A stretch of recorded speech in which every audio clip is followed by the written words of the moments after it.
And on behalf of the Campaign for Grade Level Reading and Children and Screens Institute of Digital Media and Child Development, I am delighted to welcome all of you to today's conversation. In this session, we'll take a look at questions around how, if, and when to use digital media with very young children in ways that supports their healthy development and well-being during the first 5 years. A period that we know is a period of rapid development that is foundational for later cognitive, social, and physical development, as well as behavioral health. We'll hear some of the big do's and don'ts of digital media in early childhood, drawing on evidence and insights from child development, education, and family systems research. And to help us gain a clear understanding of how to preserve childhood in a digital age while supporting healthy early development, we have an incredible panel of experts with us today.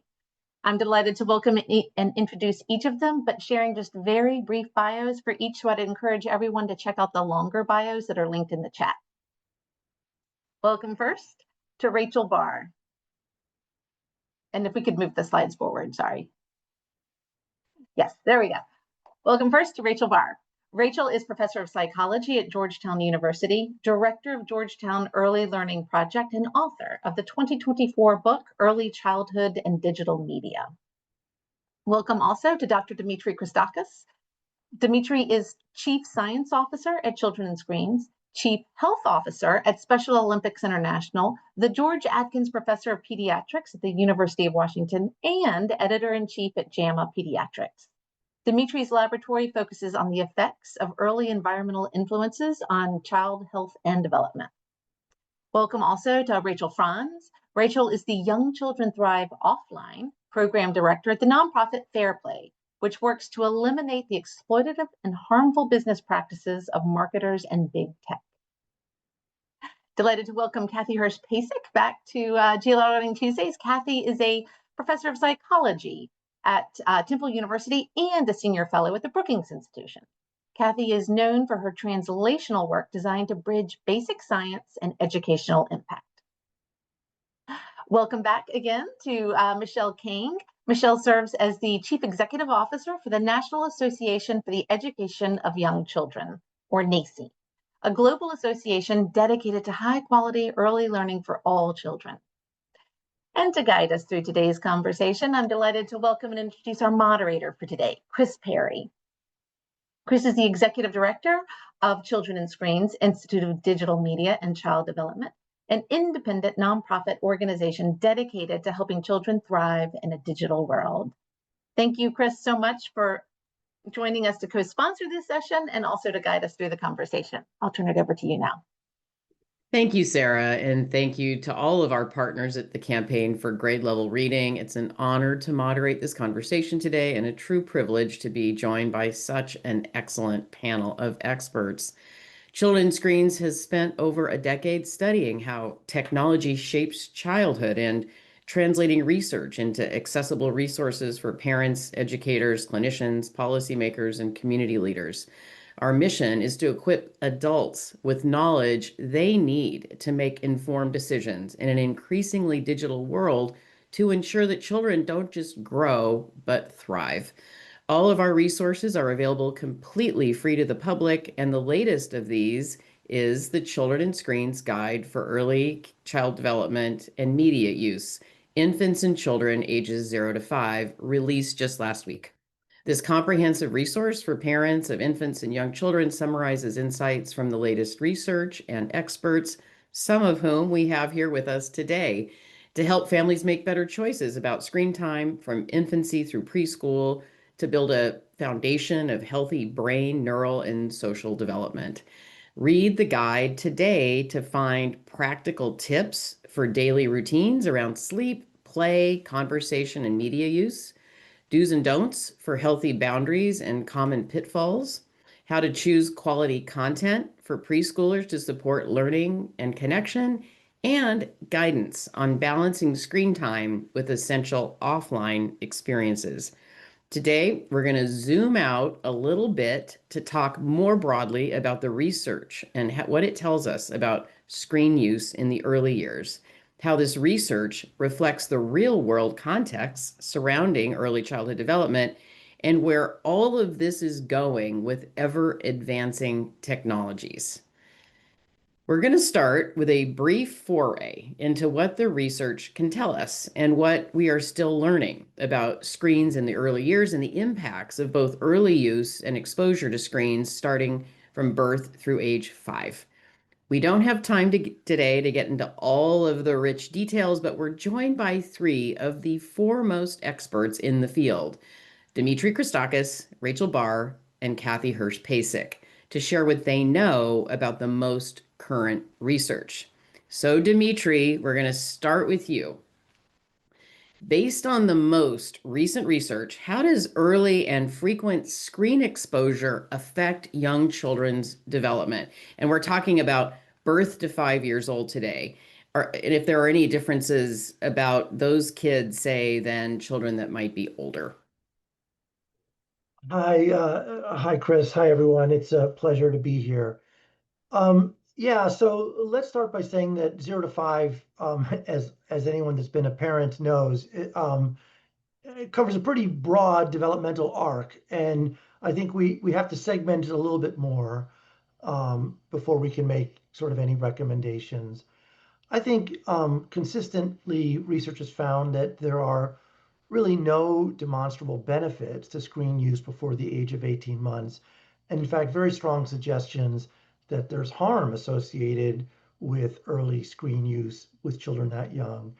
The harm comes both because the screens themselves can be overstimulating to developing brains, and equally and perhaps more importantly, because use of screens in children that young, particularly in the absence of any benefits, takes away from, displaces other essential activities that young children and their developing brains need in order to thrive.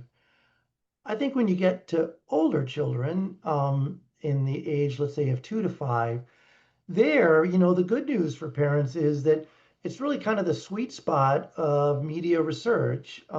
Thanks to groundbreaking work that was done um, actually from when I was a child. I actually played no role in it, but there was a children's television workshop, and there was a really strong bipartisan political interest in developing high quality, publicly funded programs to promote learning during early childhood. And those created shows that most of us remember, regardless of our age. Sesame Street, The Electric Company. Those were really well-designed shows that were conceived of with the help of psychologists, child development experts, and they were actually studied to make sure that children were learning the things that they should learn from them. Thankfully, even though those shows are still available, I should add Fred Rogers, by the way. I forgot Mr. Rogers' Neighborhood, which is one of my favorites, and I watched that with my kids as well.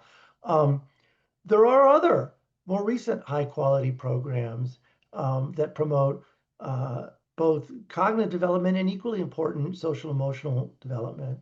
Children imitate what they see on screen, good and bad, really at all ages. But for young children in particular, the good news is not only can they learn letters and numbers from high quality educational programming when they're 2 to 5 years of age, but they can learn pro-social behaviors. They can learn to be more tolerant, more accepting, more inclusive. Um, so that's really good, and something that parents can feel good about, especially if they find those high quality shows. And I might add, make a point of watching them with their children. I want to add one caveat though, because there can still be too much of a good thing.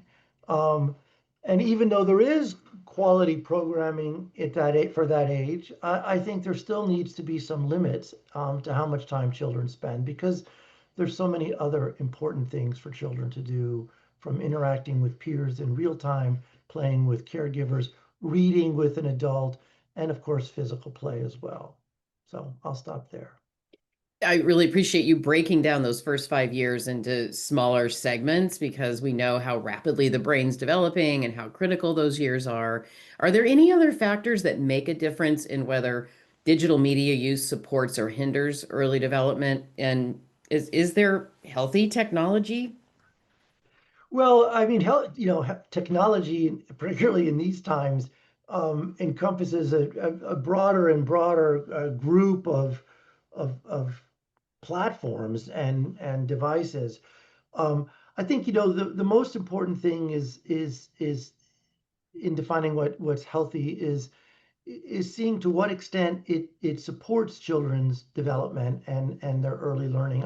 I often say to parents that the best way for you to decide if some technology is good for your children is, first, it should be very obvious to you what it's trying to teach. The best programming, the best programs, the best apps have a curriculum behind them. They have a set of learning objectives, and it should be obvious to you, even if it's not obvious to your 3-year-old, what they're trying to teach. And then the next question is it working for your child? Are they learning the lessons that are being conveyed? So in the days of Sesame Street, when the show was brought to you by the letter A, it's pretty clear what the learning objective was. And after the show, let's see if your child is learning about the letter A, if they've learned more, and reinforce that learning in the real world. We have 1 minute left, Dimitri, and there was a question from Sarah in the audience about whether or not the fact that parents often seem to be addicted to their phones or their screens is a problem, and do we need to be addressing that as well? I really appreciate that question. It's spot on, and I should have mentioned it. I didn't have enough time to. That's absolutely right. The early child media ecosystem includes what some people call technoference, and the fact that parents are on their devices, putatively multitasking, which is to say, on their phone and simultaneously trying to be present for their toddler or their preschooler, and that doesn't work. It deprives the child of the attention they need, and frankly, is probably not very efficient as a parent trying to do work and be with your child at the same time. I often say that young children need laps, not apps, and it's really true. There's no substitute for real human interaction. Yeah, that's Thank for you for sure. this question. Thanks for your answers. Kathy, I'm going to turn to you because I know how much you've thought about some of the points that Dimitri just made when it comes to families and educators and the responsibility that they have to determine the quality of educational apps and all of the other content that's coming through their devices, and that they're trying to decide whether or not that's the right or wrong thing to share with their child. And that can change rapidly with their age. Tell us a little bit about your work in this area and how you've broken that down. Well, first of all, I just want to thank Dimitri because he said so many of the wonderful things that I would have said. So now I don't have to say them. But I think even something that has a really clear learning goal can be a not so good app. And a couple of years ago, with the well-known Jenny Radetzky and one of her students, we did a study of the 100 most downloaded apps. And we found out, well, I should let everybody out there guess how many of those 100 most downloaded apps, and they were called educational apps, how many of them had real educational value, even though they had a learning goal? Well, I'll give you the answer. It was 2. So the question is, what were we looking for? What do scientists look for when they look for something that is a good educational app? What has to have a learning goal for sure? But it should also require that the kid be active. And what I mean by that is not jumping around and throwing the phone or the iPad, but minds on, that you actually have to think about it, not just memorize it. It should be engaging rather than distracting. A lot of the programs out there, they seem to, you're learning about something about the letter C, and all of a sudden it jumps around and has some song in the middle that has nothing to do with the letter C. So it should be something that keeps you on task, active and engaging, meaningful, something the kid really could understand. It's not so foreign. It should be socially interactive. Dimitri just, suggested that. Nothing can replace humans. Really, really important. And it should be joyful. And I think that's an important thing too. We don't want them to just sit down and memorize while they're looking at an app. It should be something that's a lot of fun to do. And I should also say that a lot of times these apps are joyful. Even Candy Crush is joyful, and you'll stay on it for a long time, but it doesn't get you anywhere. Giselle has asked, what were the two apps, and are you able to share which ones you found that met those criteria that you You just know, laid out? I'm really not, but what I will say is Dimitri already gave that away too. That when we had children's media companies that were literally working with scientists, I remember, meeting with the Fred Rogers crew, and I've met so many times on the advisory board of PBS to create shows for PBS Kids. And Sesame always met with people who were doing the science to figure out how to put creativity or how to put math or spatial learning into their apps. And now much of that research and discovery is gone. So we need to understand that while there are a lot of good shows out there from these companies, and I will give you a hint that those were the companies that had the better apps in the download, okay, that met the criteria. But now we're not going to have any more of these being generated because these big media companies don't have the funds to do it anymore. All right. So one thing I know about you is that you love to research and talk about play and how Right. important it is and the big role it plays in early learning. But talk now about how play intersects with digital media in early childhood. Well, play really is when it's active and engaging and meaningful, socially interactive and iterative and joyful. And when you can create an app that meets those criteria, you really are playing, and it really is exciting and engaging for young children. I think the problem is that a lot of times we've lost touch with how to really tap into how the human brain learns. And the human brain learns through play. So, all of you adults out there, I'd like to ask you when the last time you played was. When's the last time you skipped down the street or just looked for the leaves as they're falling in the autumn weather and just put them together or run through them? It's probably a long time ago. So, I don't want to take too much time except to say that if we all work together, we can create these products that are playful, that are the best learning products, and that will help all children move ahead. Good quality apps is actually what we're looking for. All right. One last question. So we need a Yeah. quick answer. What Again, about AI? Should we be using that advanced technology at home or in early childhood education settings with our youngest children? And what do parents and educators need to know? okay, simple answer to that is with our youngest children, the 3 and under, the answer is an unqualified no. Every bit of data that we have about how little human brains develop is that they require human to human interaction back and forth, conversations, even if they're with burps and coos. And get ready, folks, because OpenAI has made a deal with Mattel, and this holiday season, you're going to see these toys on the market. So please stay away when you're under 3, and let's see what comes out and hope they work with scientists. Thanks. Thanks a lot, Kathy. So now I'm going to go to you, Rachel, and you've heard Dimitri and Kathy lay out a pretty strong argument for being cautious and careful with children, especially under 2 or 3 years of age, as they get a little bit older, in introducing high quality apps or digital media. Talk to us a little bit about potential benefits of screen use in early childhood, and can it be used or can it help result in positive family impacts? Yeah, it's been so interesting so far to hear all this information, but there's a couple of places where I think I'm going to say PBS again, where we know that over a long period of time, children who were exposed to media, to Sesame Street, by the time they were 10 or 12, they were doing better in math, doing better in making friends, and this sort of continued.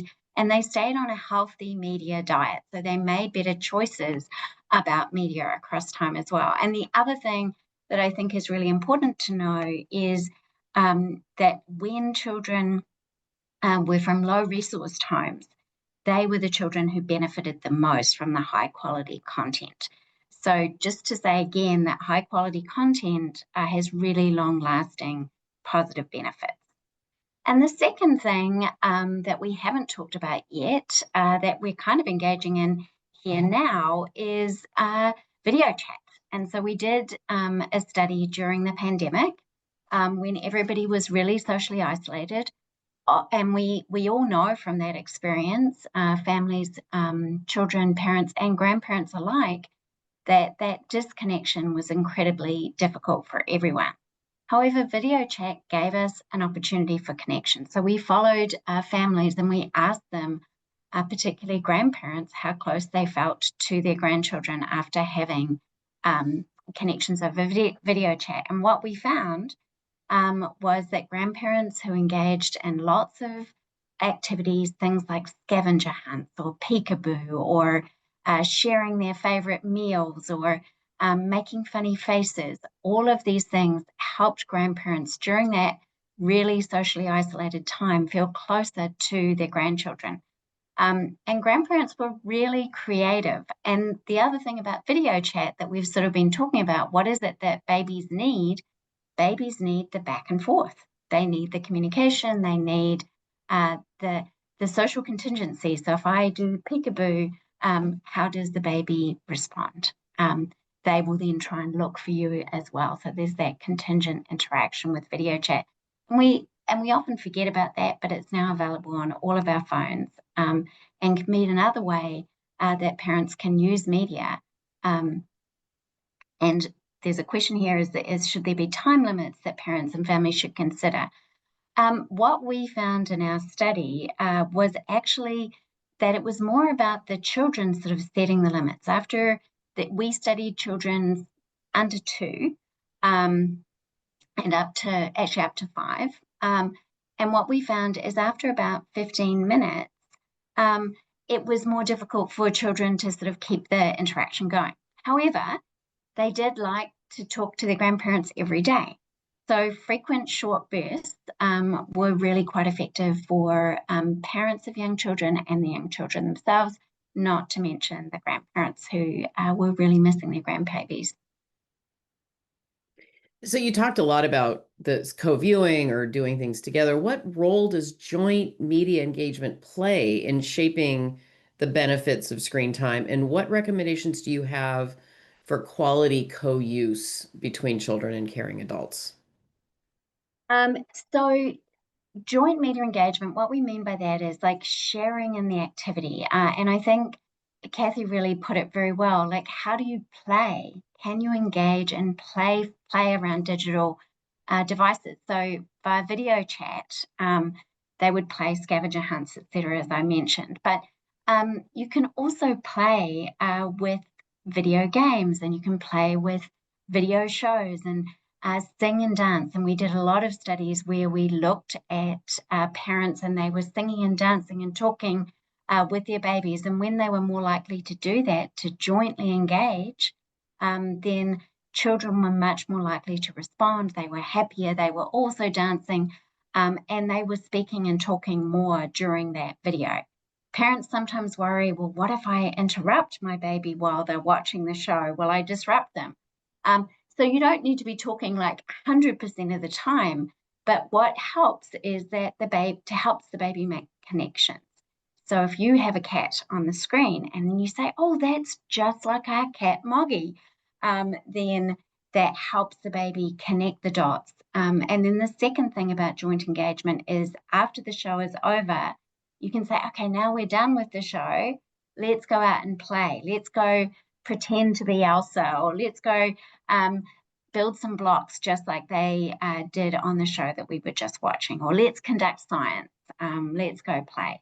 So helping the children make the transition is much easier when you're jointly engaging and moving away from the screen as well. I mean, that's really illustrative of the very same thing you should do if you read aloud to a child, right? There's the book itself and the story itself, but the more you can extend the story and engage the child in the story, the more likely they are to remember and be able to learn from that story. I'd like to invite Kathy and Dimitri to come back on camera so that the three of you together might answer a couple of questions from our audience. So here we go. what are the most common misconceptions you still see among parents or practitioners about digital media use in the first 5 years? Who would like to take that one?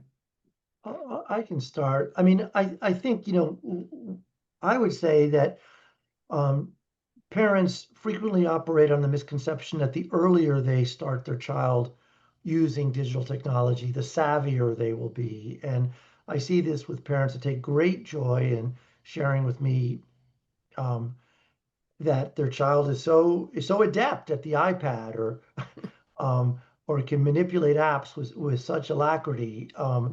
And while I don't want to take away from their child's innate genius, I'll add that there is no benefit to the early introduction of technology, and that these devices are quite intuitive and frankly designed for anybody to be able to pick up and use.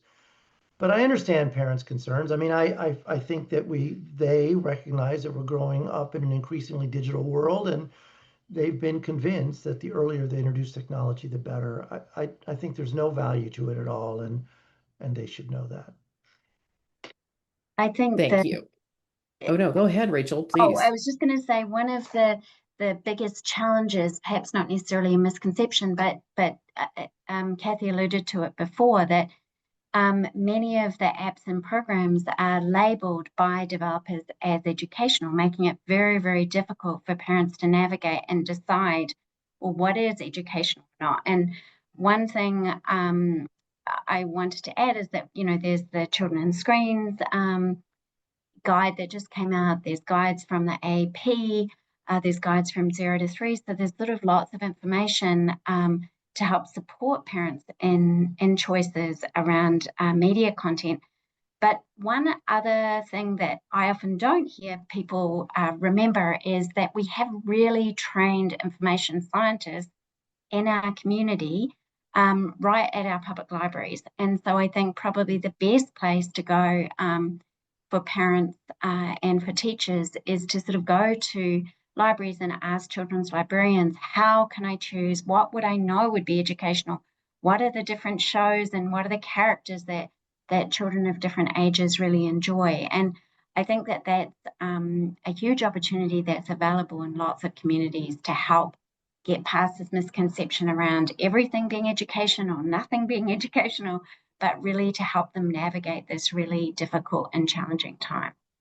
Thank you, Rachel. Thank you for answering, by the way, a question from our audience Okay. about what resources to consult when they're looking for high quality digital material. I love that the recommendation was for the libraries of all places. Of course, they're so familiar and skilled in understanding what is educational. So thank you very much. Kathy and Dimitri, do you have any other recommendations? Quickly, we're in kind of a lightning round right Common now. sense.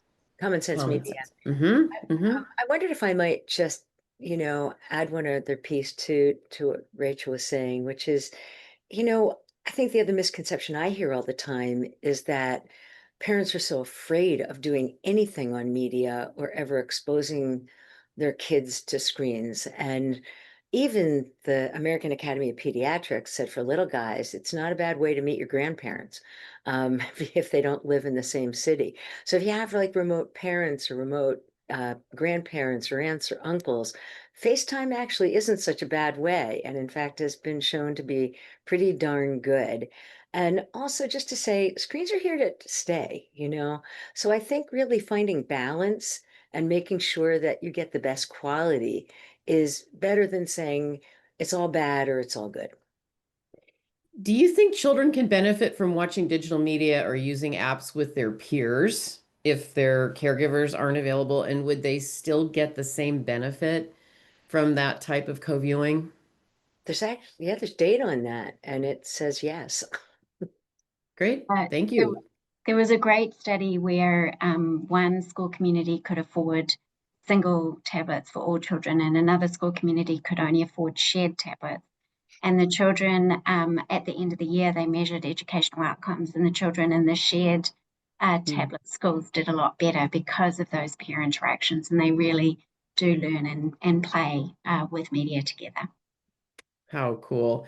In your view, what are the biggest unanswered questions or tensions in the field? And in other words, what are we still grappling with? I'm going to go with AI. I think this is like a super big tension. I think we're literally don't know the potential of AI, nor do we know what the risks are. And I think, if I may, the biggest risk right now, as happened with apps earlier, is this rush to marketplace. When you rush to marketplace without consulting people who know how kids learn, then you run the risk of maybe getting a product out there, but not one that's healthy for children. No, I think, Dimitri or yeah. Rachel, go ahead. Sorry, I was just going to say the biggest challenge is really for parents sort of doing this digital balancing act. So they have the phones in their lap, was how parents had described this. And they've also got all of these work demands and all of these challenges. And so I think we really need to think about other ways to support parents as well, because there's a lot that they're actually coping with right now. And we have to be careful not to just sort of demonize just them using the phone when they're trying to balance everything that's going on. Yeah. Before I move on to the last question, Dimitri, do you want to weigh in on that one? Yeah, I think, I share Kathy's concern about AI, and I think we should be very cautious about its introduction at all for very young children. But I will add, to me, the sweet spot is really about finding technologies or apps, let's say, that really promote healthy parent-child interaction. I'm often asked to recommend an app that's been proven to be educational, and both the panelists are right that the vast majority have never been tested. There's an exception, and I say this full disclosure, I have no financial relationship with the company at all, but there's a product called Bedtime Math, which has been tested in first grade children, a little bit older than the group we're talking about now.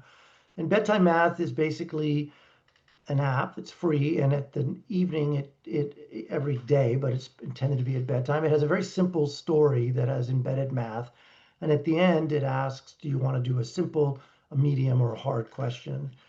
And when it was studied in first grade children, it was actually found that the people in a randomized controlled trial, so very robust design, the children randomized to bedtime math had better math scores than the control groups. And importantly, the kids of parents who reported being math anxious showed even greater benefits, which is not surprising because those are the parents that are probably less likely to do math with their children. But think about what that app is. That's not an app that you give to your child and you walk away and come back and expect that they have learned calculus in the 10 minutes you've been away. It's really an app that creates an opportunity for that scaffolding experience for a parent and a child to have a meaningful interaction. And I wish there were more apps like that. I wish there were more programs like that. And because I think they have the potential to offer a lot of benefit without saying that technology is universally bad. Well, me too. And I think you've all pointed to sort of an upstream problem. We're not going to get into that today, but that the products are going to market quickly. They're being deployed to younger and younger children, not without necessarily adequate research. And that's really because their motivation might not be children thriving. They have a different motivation. So here we are trying to figure out, well, how do we make those things safe while we wait for them to get safer upstream? Different webinar. All right, so slight change in gears before we pivot to the second half of our panel. This is an audience question, and we'll come back to other audience questions at the end of the webinar if we have time. This comes from Monica. She's asking, nonverbal autistic children are given communication devices often. Do you have other ideas that could assist autistic children, both verbal and nonverbal? Or should we consider anything kind of screen time and not see that as necessarily useful?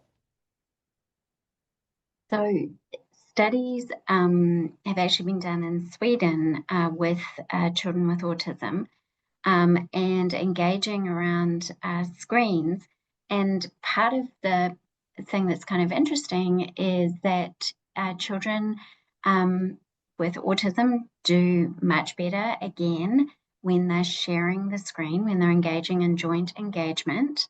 They can learn reading better. but the key is in this case that if the carer was sitting beside the child and they were both looking at the screen, that was a really effective and helpful setup in the studies in Sweden. Thank you. All right. I hate to stop us. Mm. I know we could probably talk about research for the entire 90 minutes that we have, but I want to invite Michelle Kang and Rachel Franz to jump into the conversation. We're going to zoom out a bit and talk about these findings within the context of the real world of parenting policy and practice. So, Michelle, how can early learning programs balance digital access innovation with play, exploration, and relationships at the heart of early learning? Right. Well, first, Chris, it's great to be with you. And this conversation has been fascinating. I always learn so much when I hear from the experts. So thank you to Dimitri, Chris, and Rachel for sharing. And I would be remiss if I didn't shout out and thank our many NACE members who are joining today. I've seen a lot of familiar names who've joined in the chat. So it's been great to see a lot of familiar faces, partners and members who are critical in being able to elevate the importance of early learning and frankly are doing the work every day in early learning settings all across the country. So to your question, Chris, our field's North Star remains the principles that are outlined in developmentally appropriate practice, which emphasizes a dynamic, relational, culturally rooted nature of children's development. It's a strengths-based, play-based approach to learning that creates a joyful and supportive environment for whole child well-being. Kathy knows this well. She talks often about how critical it is that we are centering play as we think about what is best for how children learn and how educators can foster that kind of environment. At the core of early learning environments that are centered in developmentally appropriate practice are prepared and supported educators. It's these educators that are fostering the joy. They're fostering the nuance of human connection. And we know from much of what's already been shared today, but also beyond that, from the research and the practice, that young children thrive in environments where educators are building that responsive, culturally attuned, emotionally supportive relationships. So with that as grounding, a few of the key principles that we think about when we think about technology and early learning, which are taken from the position statement that NEYC has on technology and early learning. We first published this in partnership with the Fred Rogers Institute, and I'm happy to share that we are updating this position statement in the coming months. So stay tuned. We're going to be looking for feedback from the field and from many of our partners to help us guide and make sure that we are centering so much of the research and practice and what we have learned over the years. But that being said, the principles are still solid. It may not speak to AI, but it does speak to how critically important it is that we are thinking about technology to not replace what an educator and adult does, but that it supports children's learning in environments. It's tailored to their child's age, abilities, and developmental needs, that it's intentional, integrated into curriculum activities that helps to enhance instead of replacing those learning activities and experiences. We also want to think about equity, about access to technology and digital media with awareness of the different resources and opportunities among families and communities. We want to be thinking about how we're safeguarding children's physical and emotional health. I'm so glad that we've already talked about AI and some of the concerns about what we don't know yet and how that is impacting young children. We want to assure safety and support for young children and preserving first and foremost that relationship. And then I'm thinking all the time as the professional organization for early childhood educators, how are we supporting educators to be able to have the support with the resources, the professional development on best practices so that they can benefit from the best knowledge and the supports as they go about their day of supporting the development of young children. Thank you. You touched on the importance of protecting the essential human interactions that help young children thrive. How can the systems around early childcare and education ensure that we protect that relationship and create those critical relationships?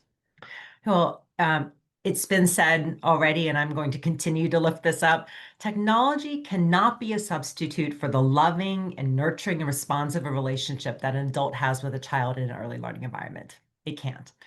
And, and I do want to emphasize, because sometimes when we talk about early learning environments, certainly I might be asked, like, are you talking about centers? You're talking about schools? I want to emphasize that quality early learning happens in all settings. It happens in centers, in schools, in homes. And in all of those environments, it starts with the adults that are creating this place of belonging and welcome for all children and families. That being said, I would be remiss if I didn't elevate that when we think about systems and settings, that one of the things that is still clearly missing overall is valuing the early educator workforce and recognizing that through the support and compensation, adequate compensation of that across systems. We want the people who are doing this work to be recognized for the critical and important work that they do. And it's been said a number of times that these are the most essential years. These are the years where children's brains are developing so rapidly. And we have not had the systems in place which adequately supports and recognizes that they are supporting the most critical and consequential time of a child's development, literally doing brain building. And I love that image. Especially when an educator says, listen, I'm a brain builder, and they are. That is what they're doing. And we want these jobs, the work that they do, to be good jobs, so they're supporting child development. So I do think about technology and systems of how we can help support the educators doing the work. How can we leverage it to reduce administrative burden? How can we use it to help support some of the challenges and gaps like dual language learners? How can we help it make the work of an early childhood educator be even more impactful and supportive, and recognize some of the challenges that we have in early learning environments that could be addressed, and from a systemic way, address some of the gaps that we have in our systems. Thank you. You've each so far touched on different aspects of this sort of early childhood ecosystem. And it's been everything from these micro interactions with parents and caregivers to peers. Now we're talking about children in early care and education settings, and then the workforce that's supporting them and the needs that they have and some of the struggles they have and how important it is to support them because they're supporting children. But Rachel, now we're going to go and we're going to touch on sort of another layer of that ecosystem, because so much of what's going on with digital technology these days and the way children are interacting with it is happening very upstream. And your work at Fair Play focuses on protecting children from the commercial and persuasive design aspects of digital media. Can you unpack how marketing messages influence parents' decisions and perceptions around media use for very young children? Yeah, thanks, Chris. And Michelle, thank you so much for all that you do and your responses that really center children in their development. That's what we're all about at Fair Play as well. I think we really focus on how corporations are interfering in child development and that ability for them to be themselves, to be their whole selves in this world. And this spring, we at Fair Play polled families with children under 6 years old from across the US and Canada. And what we found is the majority of them said that they believed that screen time was essential or necessary for their child's learning and development. And this included parents of infants, right, who we've talked about before, don't need screen time. And we were concerned by that because there really isn't evidence that supports that claim, that it's necessary or better than learning with other humans. And so we started to ask, like, where does that messaging come from? So, what we know about families today, right, is that they are incredibly stressed, and also that they want the very best for their children. And especially for marginalized communities, there can be an extra push to get and stay ahead.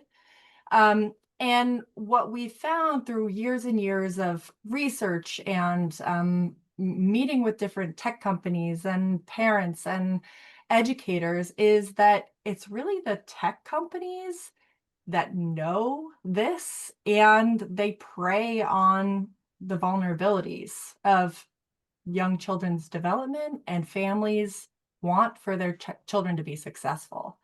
And so companies right now hold this really strong narrative that children need technology. And we find that narrative shows up kind of wherever parents are, right? If anyone's a parent of an infant today, for example, if you go anywhere near Instagram, TikTok, Facebook, you're getting push messages about what your child needs, including the media they should watch. But one thing that I think, the tech companies' business model doesn't often show up in this discussion. And the apps and videos and hacks that parents get pushed exist in the context of capitalism and in the context often of platforms that are not designed to keep children safe. So if you spend any time watching or searching on YouTube for videos for babies, right? You get videos that sort of promise that they can learn their first words, that they can learn how to talk, they can learn the alphabet, or they can be calm for hours and hours and hours. And parents see this and they're like, oh yeah, this is educational. And we've talked a lot about how non-educational a lot of these things are. But even when we have this high quality content like Daniel Tiger, for example, if it's being shown on YouTube, it's being shown on a platform that uses a business model that collects data, that pushes recommendations that aren't necessarily appropriate for young children, and uses a lot of what we call persuasive design or manipulative design to push and pull our children to do different things or to stay on the platform longer. And so families are sort of being falsely marketed that some of these things are safe and necessary for their young children when they really aren't. Actually, there was a question in the chat about messaging directly to parents. And I know that your polling you learned a little bit about that from your polling. Is there any other insight about the messaging to parents you want to share? Yes, please. I think there's a lot of shame and guilt and worry around screen time. And so with our polling, we really hope to figure out how we can message to families without inciting this shame and guilt, and kind of correctly placing the blame on the system at large, the tech companies that are really, again, carrying this narrative. So we tested a range of different messages and asked families if they were convincing reasons to reduce their children's screen time. And there were two sets of questions. One that was framed positively, so like, do this, your baby needs this, your child needs this. And the others were framed negatively. So don't do this because screen time is harmful. Both important messages. And when we asked these questions, we also measured their confidence in managing their children's screen time while they were being asked these things. What we found is that when families saw the positive messages first, their confidence increased or was maintained. And then when they saw the negative messages second, they were able to maintain their confidence level.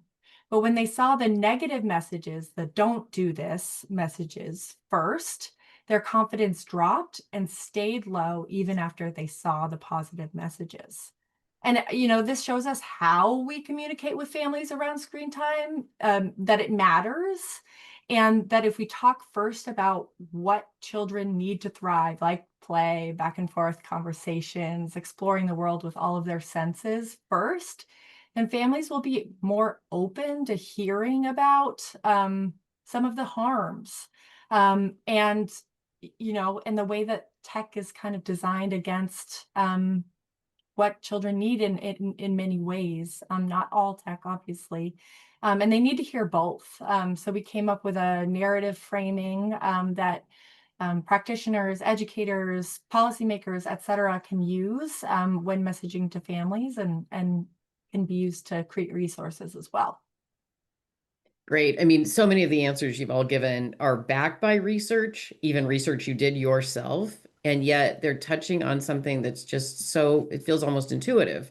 We know how important humans are in helping children develop into happy people. And now we have lots of research to support that assertion. And I'm really glad that each of you came at it from a different angle. We're going to keep talking through some of these systems levels issues, but I'd like to invite all of our panelists back. So Rachel, Kathy, Dimitri, if you want to come back on camera to join the conversation and add any thoughts you might have. But to start with Michelle and Rachel, what are some of the systemic or structural changes that make it difficult for parents to follow expert guidance even when they want to? I'm happy to jump in and then toss it to you, Michelle. So I mentioned this a bit earlier, but at Fair Play, we really see the business model of technology companies and other companies that market to kids as really central to the issue. And the larger system is capitalism here. But what we see is that big tech feeds the business model feeds off of other systemic issues like childcare access, healthcare, education, even racism. Tech kind of over and over again has kind of posed itself as a babysitter or a teacher or an inclusive space, but it doesn't actually offer that solution in a way that really keeps kids safe and offers them the best possible option. And this is a systemic issue because we can give families all the advice in the world, but it's nearly impossible for them to win the battle against the powerful design and marketing of these products, especially when their children are young and vulnerable and still developing. And so we really see it as like not an individual sort of family or parenting issue, but a larger system at play that desperately needs regulation. Michelle, do you want to add anything? Yeah. Well, I want to elevate something that's been mentioned. It is a hard job to be a parent. Like and if you're juggling work and caregiving and financial stress, I mean, that's a lot to hold.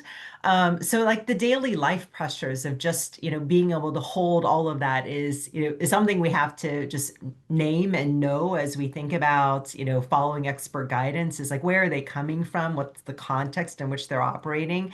I also want to elevate that I don't believe that all families have equal access to high quality programs, to information, to services due to financial or geographic or systemic inequities. And so that can lead to, a different view towards expert guidance because they may not even be accessing or receiving that guidance.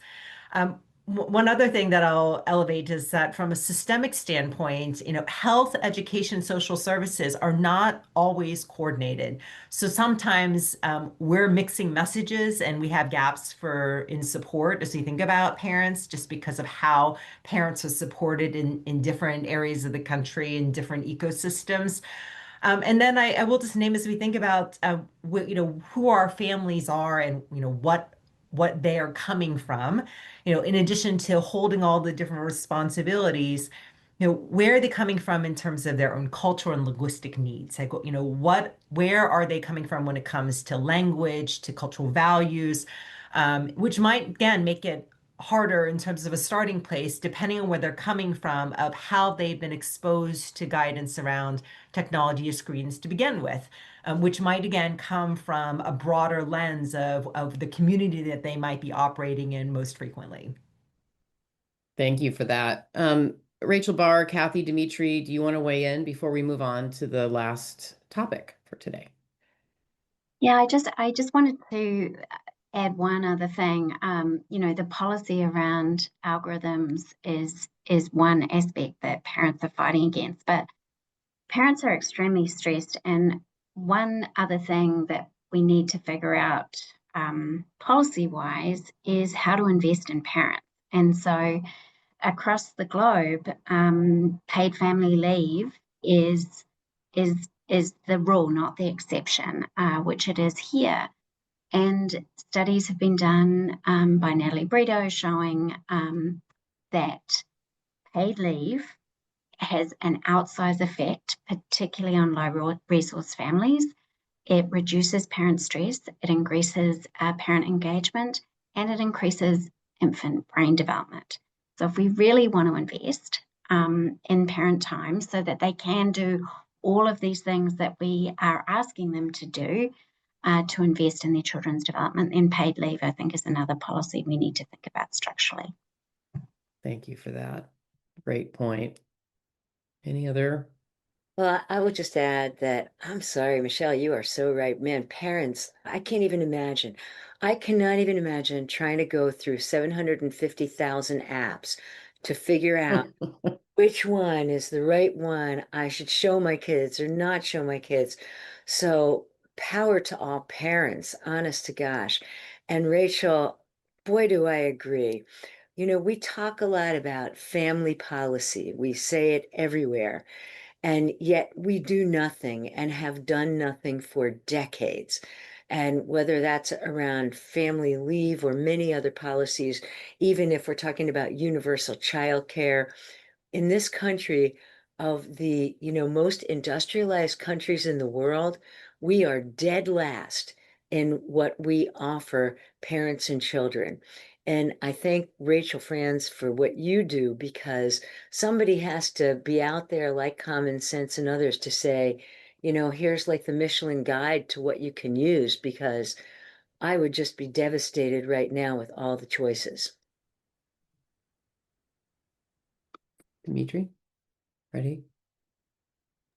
Oh, I'll yield my time. That's okay. Okay, great. Well, I'm going to come back to you in just a second. So we're going to shift gears again a bit and ask all of you to look forward. Tech continues to evolve at an increasingly rapid pace, and companies are always seeking to create the next best tech that will solve all of our biggest problems, whether that's learning or connection or mental health. Meanwhile, we're seeing more attention and action around making improvements to tech for the benefit of child safety and well-being. In just the last month, we've seen major announcements from Meta, YouTube, and OpenAI. And states like California have just passed new legislation just yesterday impacting age verification and AI tools to help protect children. And yet, many of these changes will have the most impact on older children and adolescents. And today we've been talking about our youngest children, babies and toddlers. So, I'm sure we can all take some, comfort in thinking that companies are starting to think a little bit about adolescent safety. But here we are, as Kathy pointed out, OpenAI has a very big new deal with Mattel. So we know that young children are definitely on the menu. As we look forward, the questions I'm going to ask you now are like, how are we going to keep up? How do we make sure these tools are designed to support child development or at least reduce potential risks? How does science and guidance keep up, both with the latest tech developments and the latest legislation? And how do we make sure that the relevant issues for young children are being addressed with the same level of importance as older children? So, Dimitri, Yeah. I want to start with you because I know you are swimming in these waters. You're looking at what's happening at policy and research and legislation, litigation. It's like there's so much at one time. What do you think is what's coming next? What do you think is going to happen with younger Well, children? I mean, I think, to me, the simplest solution that I'll just put forward here is that, and it frankly touches on a lot of the points that other people have made, that you shouldn't be able to market something as educational unless you prove it. If we did that simple change, which presumably would be the Federal Trade Commission, I don't know how that policy is implemented, but that would make a huge difference. It would instantly mean that of the hundreds of thousands of apps, vanishingly few could make those claims, and the others, in the interest of competing with those that did, would have to, by force, partner with scientists, researchers to support an agenda to study their product so they could make those claims. That solves a lot of problems, including the one that there's a paucity of funding in this area and that the cycle time for research, the current cycle time for research, just can't possibly keep up with tech. I mean, for those of you in the audience that are non-scientists who might be looking to the scientists in this group to answer some of these questions, just a sort of quick primer on, you know, the life cycle of a scientific idea from conception to research to publicate to securing funding to doing research to publication. If I have an idea today, a really good one, a really important one, before I can submit a credible grant to the National Institutes of Health, I have to have some amount of pilot data. That pilot data costs money, so I have to get the money to collect that pilot data. Then it takes time to collect that pilot data. So let's say that's a year or two. Then I submit a grant to the National Institutes of Health. That takes typically 2 cycles. That's another 2 years. Then I start to do the research. That takes 2 or 3 years, and then I publish it.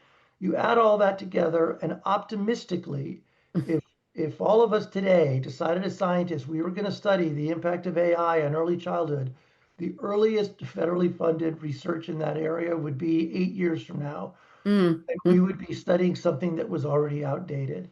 Yeah. So, you know, I think that there has to be more flexible models. And one of the ways to do that is to force, and I want to emphasize force because they will not do it willingly, industry to collaborate with scientists at an arm's length so that it's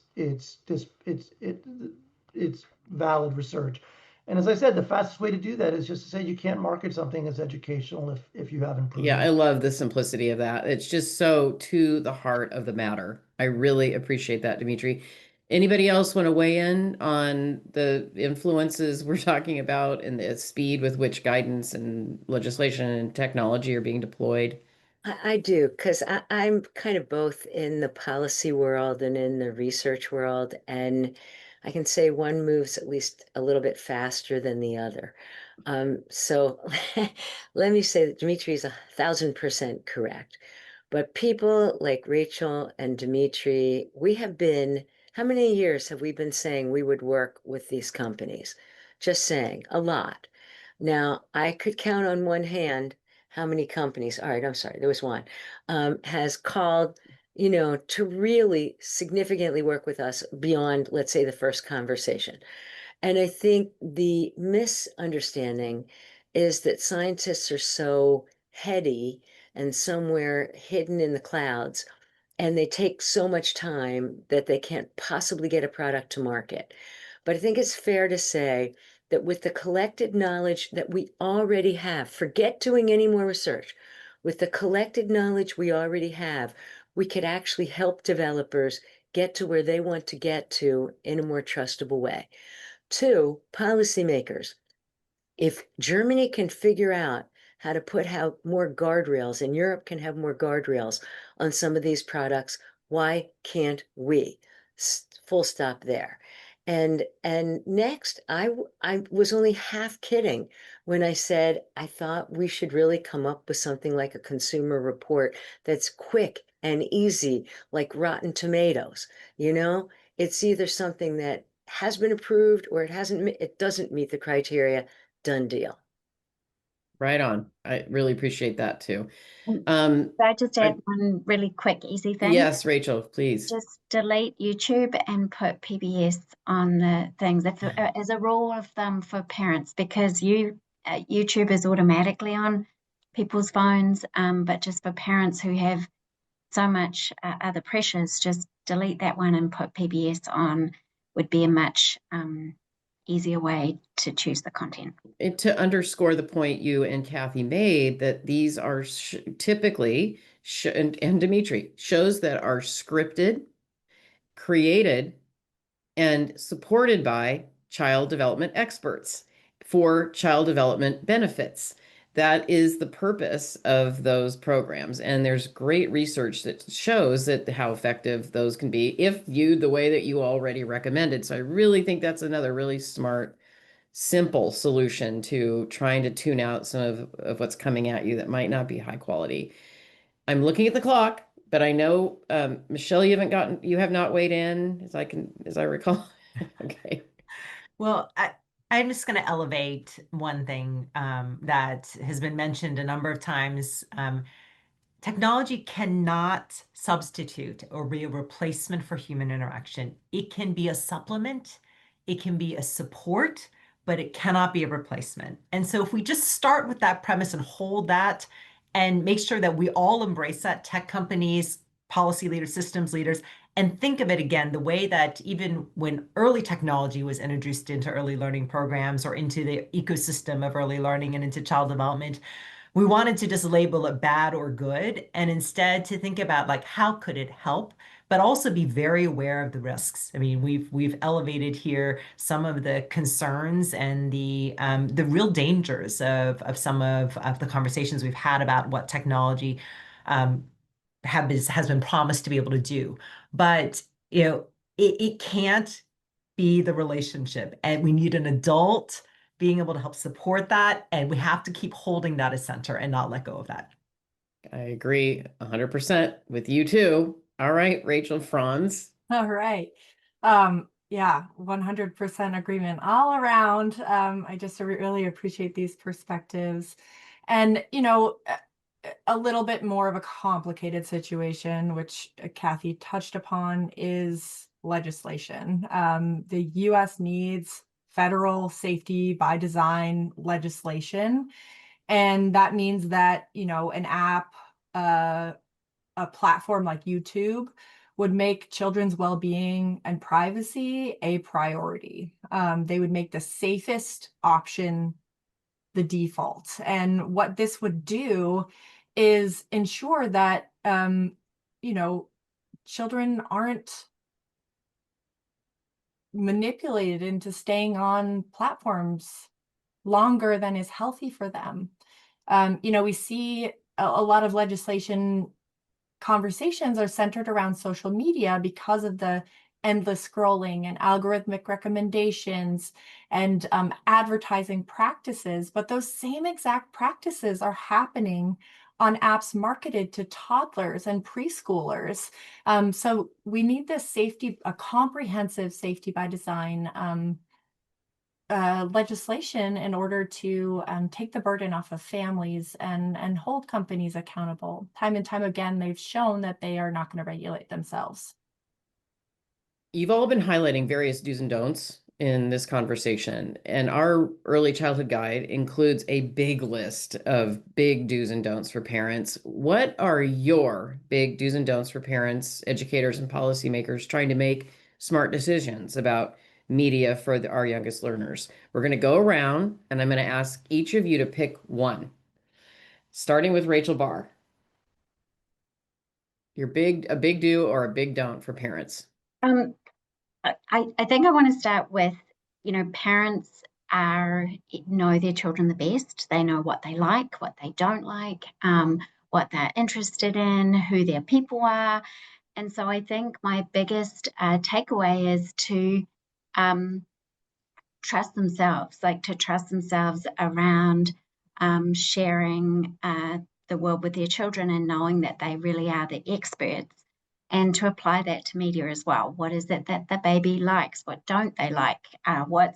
Is it hard for them to move around away from media? So just thinking and using their knowledge as parents as they apply it to sleep time, to food time, to screen time, just thinking about what they know as the parent, as the expert about their own children.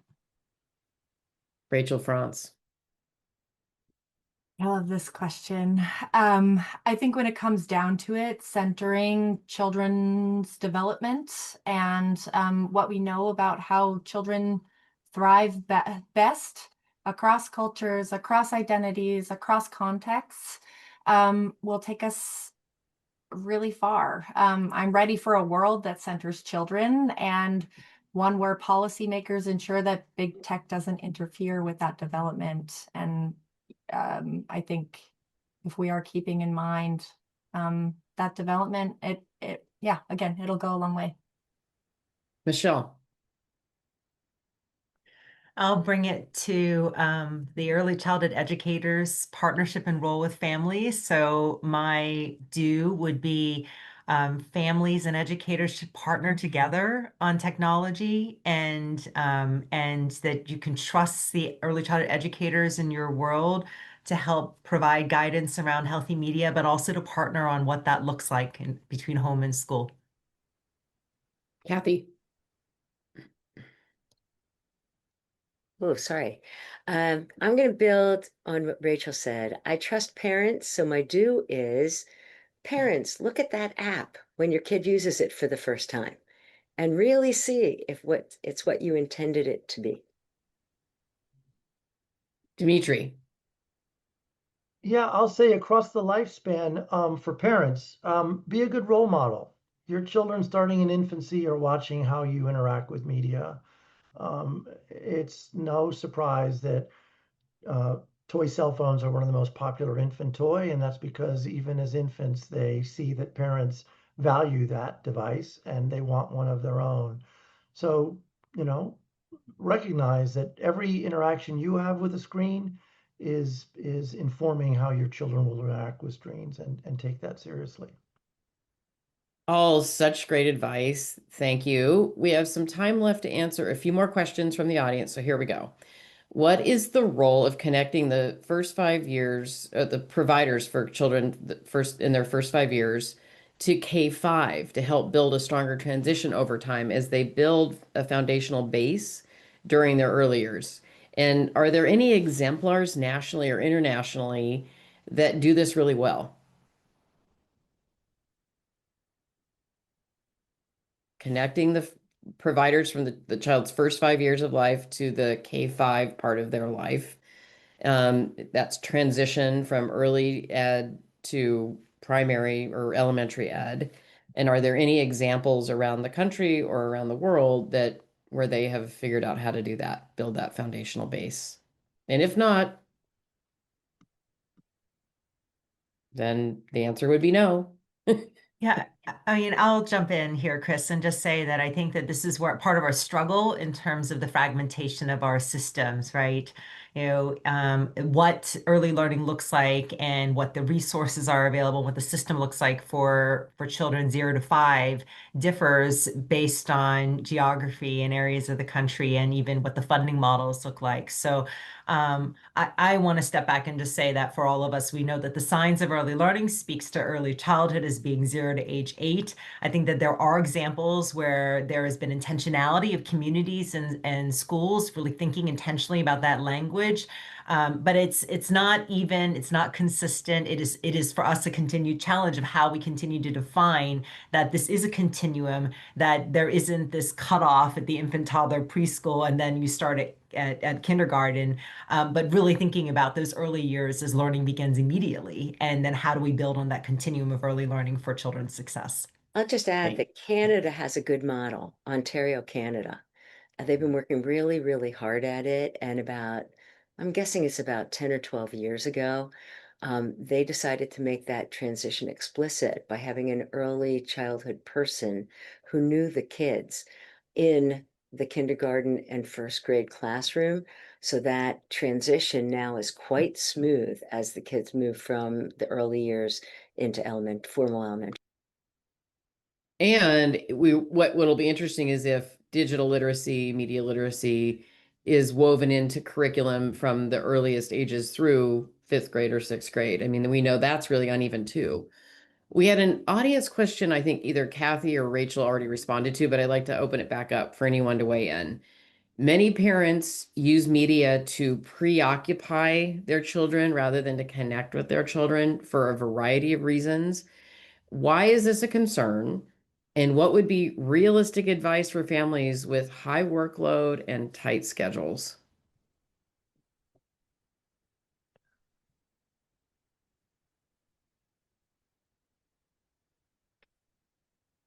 I think again, one thing, I'll just repeat what I said in the answer is basically there's a lot of pressure, and it doesn't have to be 120% for everything. So it can just be one word or one connection in the child's house that the parent sees, or they see that the child really loves fire stations, so on the show. And so when they're driving in the car, they say, oh, there's a fire station.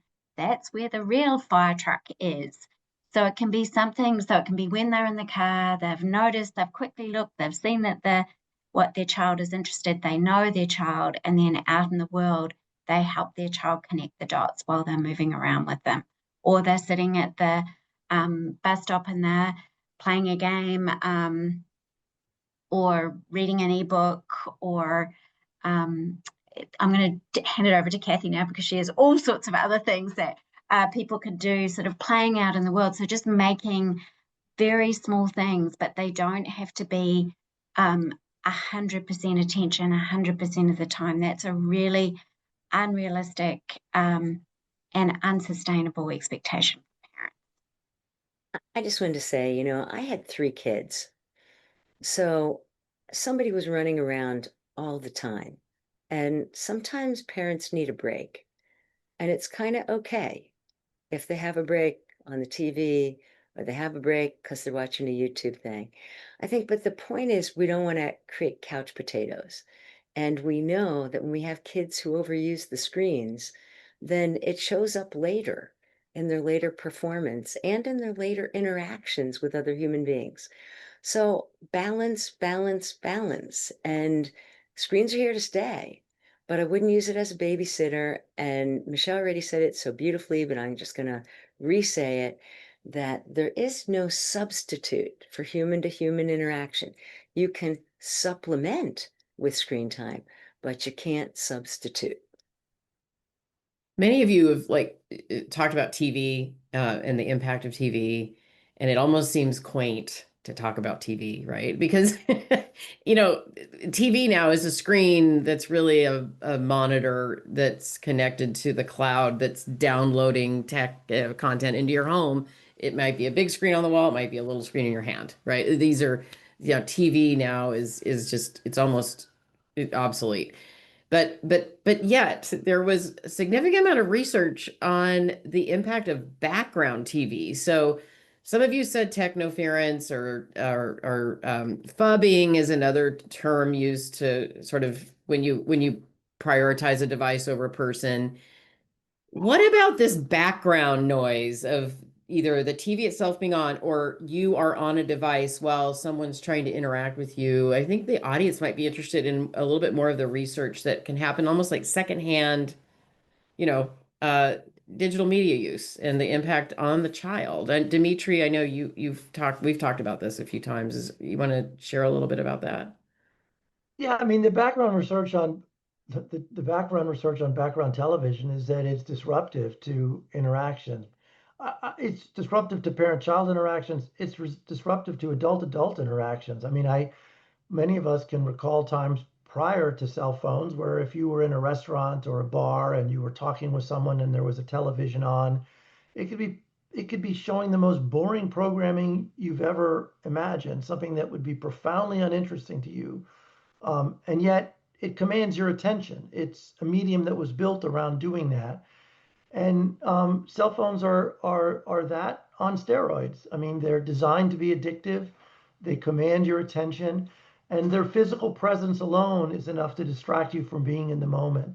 What's interesting to me is that we haven't sort of evolved etiquette around that. I see some kids now doing it informally, which is to say that they make a point of putting their phones away or putting them where everyone can see them so that you can publicly shame implicitly someone for reaching for it.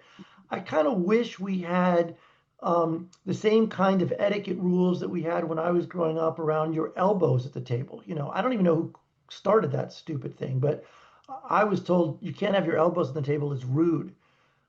I don't know why that is to this day, but I don't do it. I did not make my kids not do it. But I wish someone had instilled in my children, which I guess would have been me, or in children of the next generation, equivalent rules of etiquette around the use of digital devices. And again, I want to come back to what I said about being a good role model.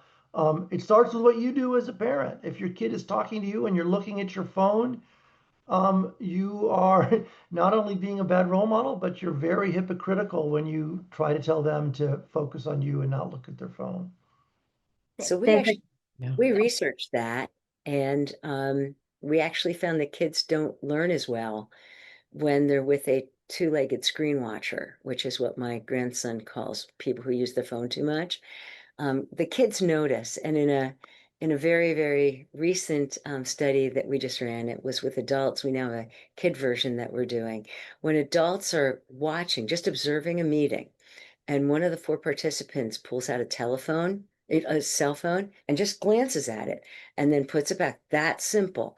And then you do a measure of, would you trust this person and would you want to be friendly with this person? Whichever person had pulled out the cell phone got the lowest ratings of somebody who would be trusted or who you would want to be friends with. So just saying. There's a couple of other things that sometimes people, so it does disrupt the interactions, but there's just a couple of other things. When the background TV is on, it's quite a cultural phenomena to the US. It's much higher in the US than many other countries.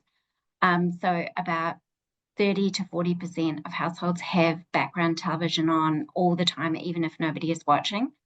And it turns out that if anyone is in the room, the parent's attention is drawn to the screen, just as we said. But the thing that's probably more interesting is always what the baby is doing.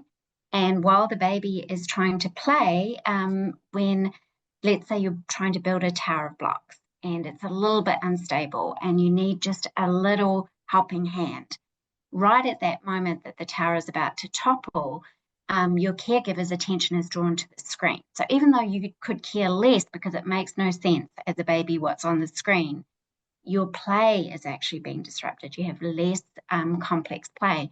And so most of the time we don't think about that because the babies themselves are not watching that background screen. They're not necessarily paying attention to it or looking at it. But what they're doing is that their play is disrupted. And in fact, every time there's an interesting sound, like a ding or a sound effect or a car sound, their play is disrupted again because they look up to see what that ding is. Again, it's totally irrelevant to their lives, so they have to go back to their play.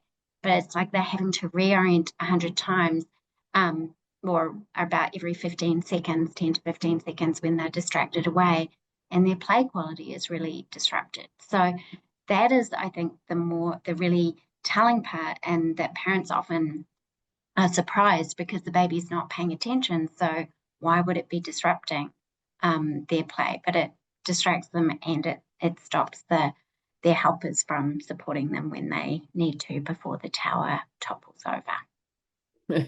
Another great example of the importance of human interaction and how even a micro disruption to that interaction may have bigger ramifications or ripple effects on the child's overall development than you may even realize. So thank you for lifting those examples up and helping the audience understand the importance of staying focused. Unfortunately, that's all the time we have. Thank you all for sharing your expertise and participating in this conversation today, and for all of the work that you do to help expand our knowledge or help apply the latest evidence to parenting, education, or advocacy to create a better online and offline world for all children. Thank you to everyone who joined us in the audience today, and for everyone who submitted the many great questions that kept our conversation going, for taking the time to learn more about this issue, and for all the work that you do to create optimal environments for children and their families. We all have a role to play in shaping a healthier childhood.